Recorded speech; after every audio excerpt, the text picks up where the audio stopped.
Hello. Today I'd like to share some information on your Kundalini. What is it and what are its functions? Well, your Kundalini, it flows up through the chakras, and when they're clear, they spin properly and they operate as your doorway of your divine light within. And the Kundalini is a catalyst that at the same time awakens your divine light body and your divine DNA light codings within that we have forgotten at a cellular level. Now, as your chakras spin clearly and the Kundalini life force energy flows through us, all the cells in our whole being are activated to the light codings in the DNA in our cells. This awakens our body of light. The heightened frequencies of our true self, our divine presence emanating through our whole physical vehicle. Now, this happens to us in ongoing ways as we continually clear and love ourselves, as we continually face our fears and our problems and become at peace within ourselves, others, and the world as a whole, the Kundalini rises, and the more we embrace things and take responsibility, the more the chakras are able to spin clearly and radiant, and your Kundalini is able to flow properly. You're able to access your divine presence within. The Kundalini actually expresses the evolution of our spiritual growth and the expressions of its energy.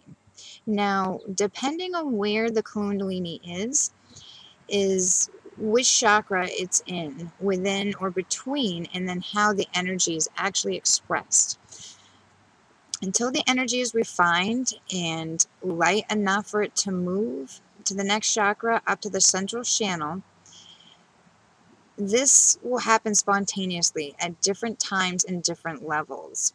And the Kundalini will actually move up and down your central channel as we clear, or as you clear and awaken more, and move through different chakras and subtle levels of your chakras as you clear and transform the energy. And in layman terms, this basically means facing all of our karmas, our fears, our pains, our problems, basically any obstacle that comes your way as you become your divine light presence. They don't become obstacles. They become your, you embrace everything. You see everything as it is.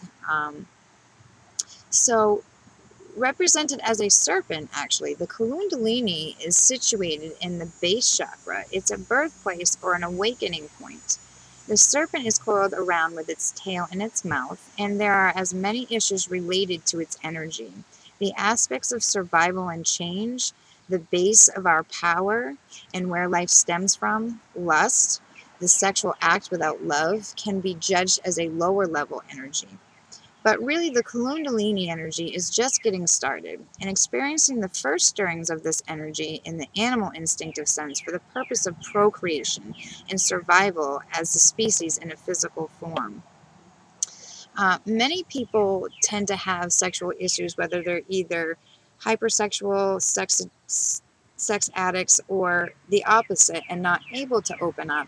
Chances are usually their Kundalini is blocked and not flowing properly, and your chakras aren't balanced. If anyone's experiencing one or the other, they need to balance their chakras. They need to face and look within on why these issues are happening and deal with them. Otherwise, you won't be able to grow and move on. They wouldn't be appearing in your life if they weren't anything to deal with. So as we go through many lifetimes and shift in this life, the sexual life force energy is refined and becomes Tantra, which is in Buddhism, Hindus, and many other religions, where the satisfaction now has a spiritual focus as the initiate connects to the cosmic orgasm. Now, this is the life force of the Kundalini energy as it is heightened, as it in its heightened state, in divine bliss, in oneness with the creator energy and all that is. The orgasm can actually be without physical sexual contact and enlightens every cell in your body. The Kundalini cannot rise until the person has moved their focus from attachment to the desire body to master of the lower self, turning issues of survival into surrender and trust. All the chakras are purified and the Kundalini is able to rise fully. So we basically actually have to tackle some major life issues within ourselves for our Kundalini to begin to rise. And when we do these things, it is because we're opening ourselves up to complete love and understanding of others. To not be connected sexually basically means you're not open at all. You may be able to give love, but you can't receive it. And so if you can't receive it, you're not flowing both ways. On the other hand, if you're too sexual, can't get enough, you might have to basically look into instant gratification, things where just look deep within your life, as these issues can really hinder moving forward. When the Kundalini is raised fully, it flows up and out of the crown chakra, the soul star, and the stellar gateways, and then circles down and comes back to the rest of the heart chakra.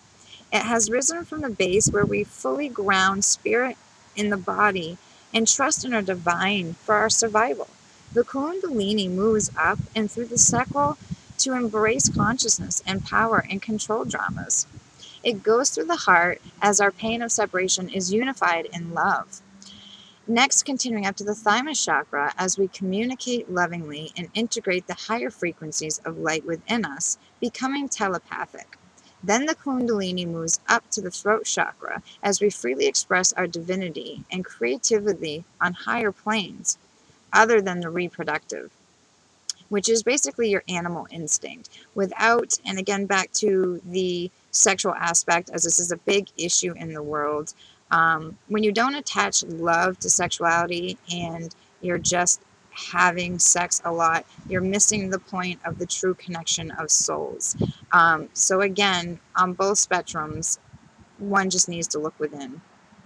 So when it reaches the third eye, we see the inner and outer as one, and the divine in everyone and all creation, moving through the front chakra as we become one brain, one consciousness. It next reaches the casual chakra as we open to divine inspiration, then through the crown as we embrace the personalized divine God unity consciousness within our earthly being and become our higher self. Then through the soul star as we integrate our light body, and then through stellar gateway as we fully merge with the divine presence and source on all levels of our being in unity and consciousness and oneness. It then settles back through the heart and opens up the doorway to source, our fully present goddess and God self as we are in body, as a vehicle of spirit and manner. We cannot go anywhere if we do not operate from love. We only go down and stay in the lower level vibrations. The opposite to love is fear, which is illusion. So by the time the Kundalini has settled at the heart where we are, our light body and the physical body, and we take up our full sovereignty as the creator goddess God that we are. Through love, we merge and unify all of ourselves as we create new worlds, heaven on earth. The Kundalini also connects with the higher octave chakras.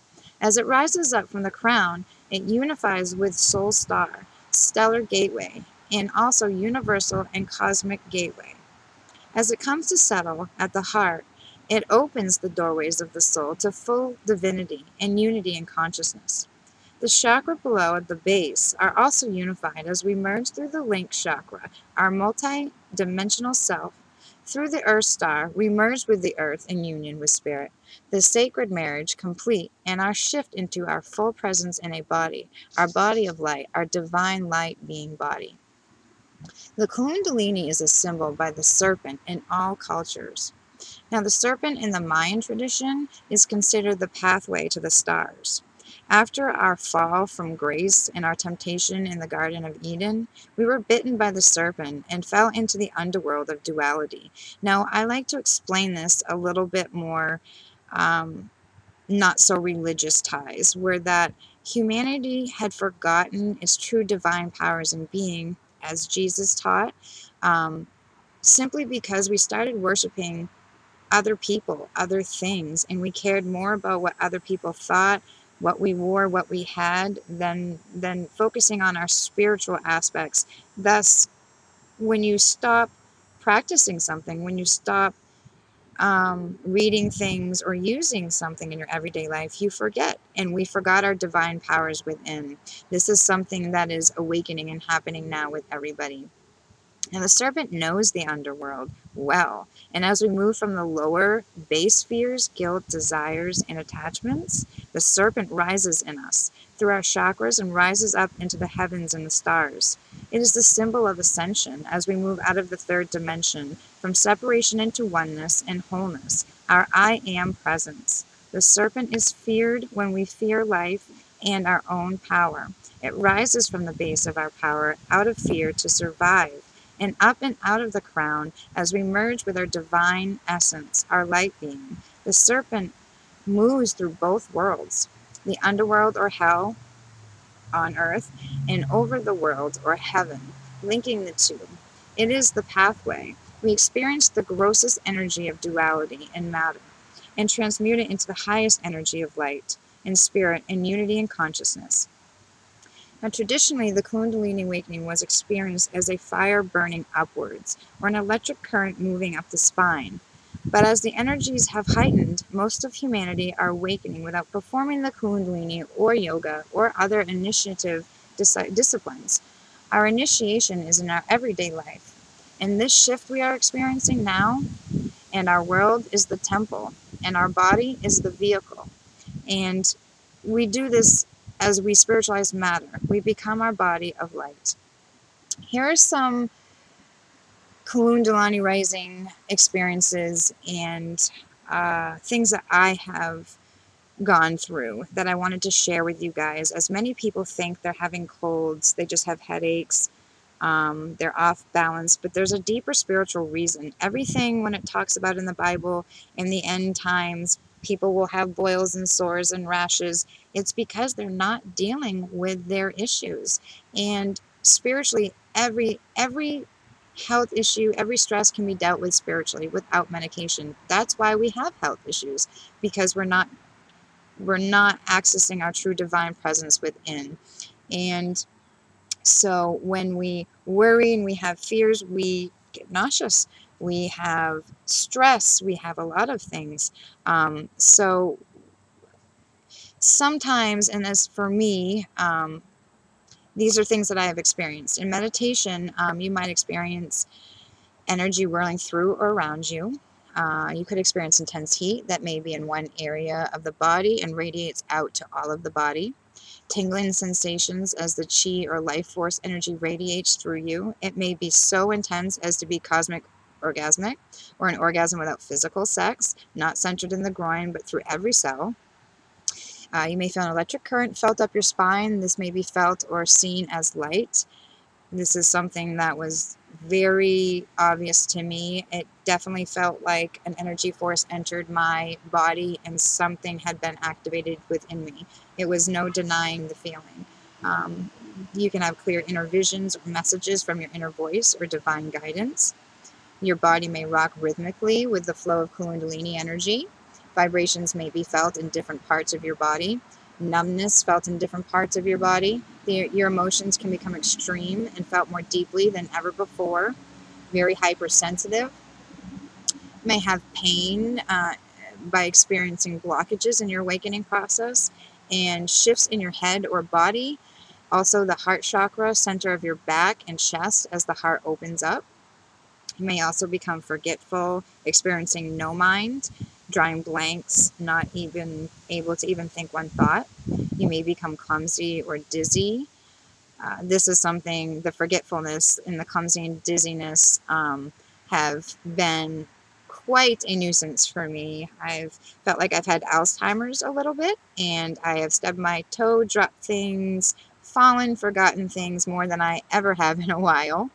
But I just like to relax, take it with a grain of salt, and realize it's just part of the process. You might also get blurry vision as you adjust to slipping in between worlds. This is something that I've just recently started experiencing. It actually looks as if the when I start to transition, things start to vibrate and move really fast like this, vision-wise, and I can feel it in my body, in my head, as if I'm being pulled somewhere else. You may get piercing sounds, high-pitched tones in your ears, as the frequencies are changing, or higher communication comes in. Let's see, you may also move into wholeness. Actually, this process can actually cause physical pain and reactions. As your etheric releases into your body, there may be symptoms, rapid temperature change like menopause, flu-like symptoms, colds, and gastric troubles. These are all symptoms I've experienced to an extreme, actually. An awareness of no time that goes by extremely fast or slow. Your energy level will change. You may go through a period of great tiredness, have no rest even in the day, and have very long hours of sleep sporadically.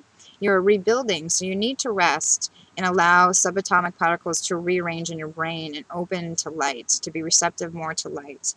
You may be a live wire. You might be hyper, and be almost jumping out of your skin with energy, need little sleep. These periods will change, and you will probably experience both ends of the scale as I have. As your Kundalini raises up the spine, it merges with your divine energy, the union of Shiitake and Shitaka, or female, Mother Earth, Father Spirit. It was never to force the Kundalini, or it's not wise to force your Kundalini in any way, as this can cause physical pain, as I've found out. As well as burn out your chakras, and it almost make it impossible to function in any way. You basically might feel like you're dying, having like a phantom death, which is what I had. I had to grieve my old self. My body released a lot of karmic baggage, and as I heal, I know when I've reached major milestones and healed in certain ways because I physically feel it. I can get sick, I have burning, I have pain up my spine. It's just very obvious when it happens to me.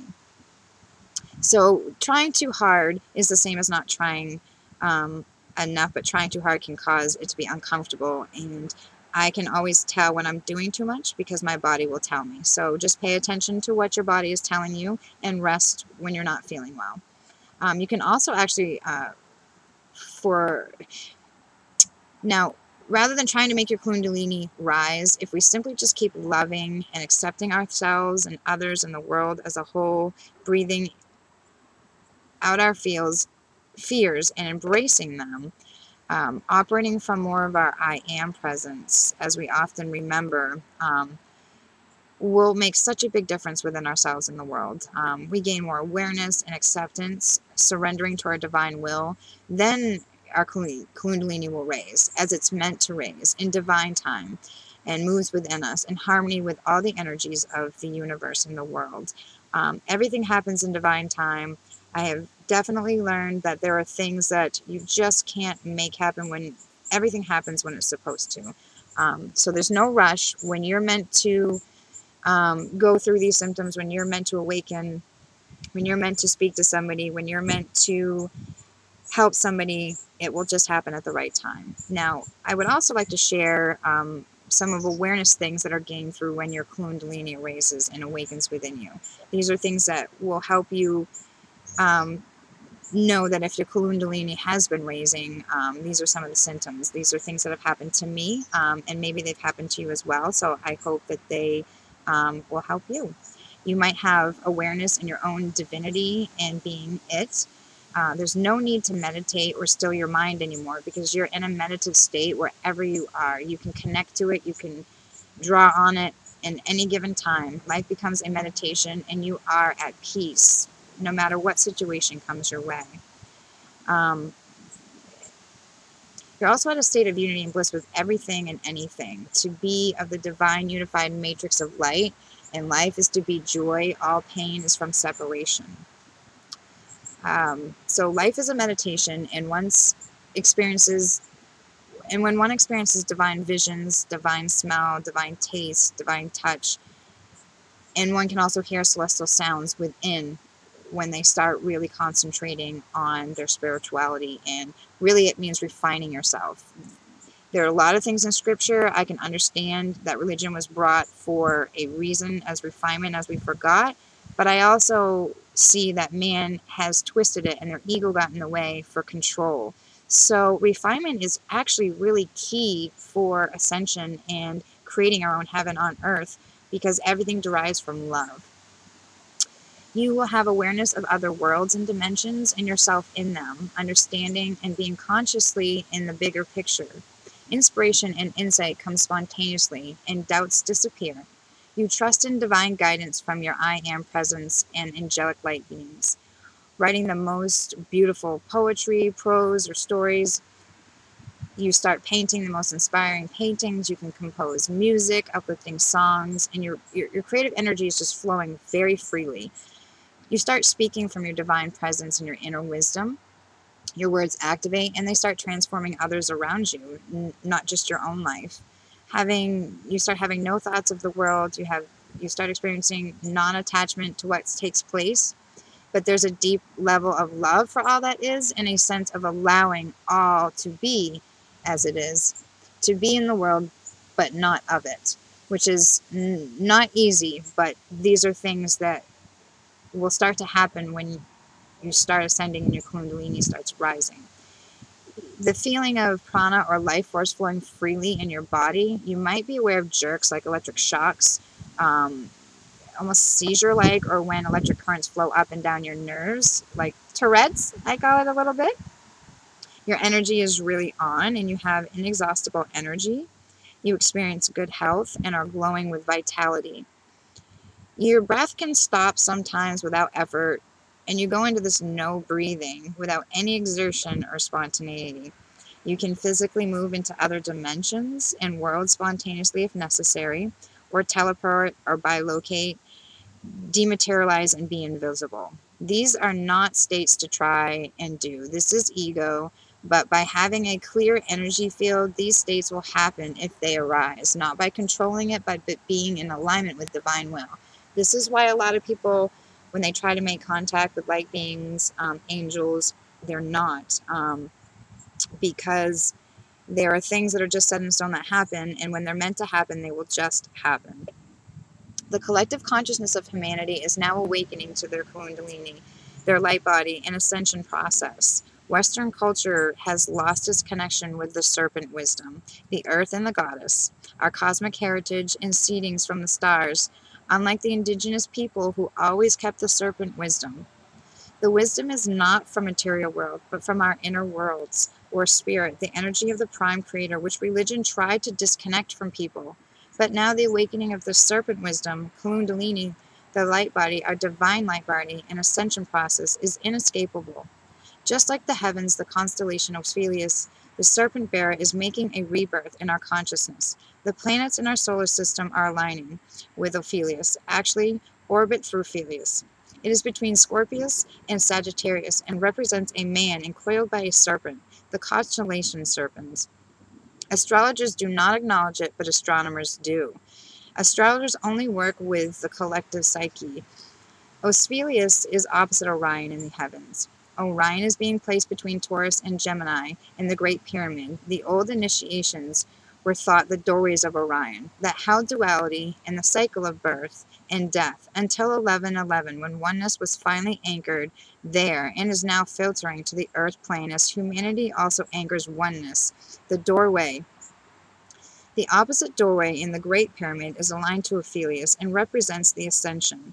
As we become one with the serpent ascending, physical immortality, and returning to a fully awakened state as cosmic beings in the universal stars, the heavens, as the doorway opens.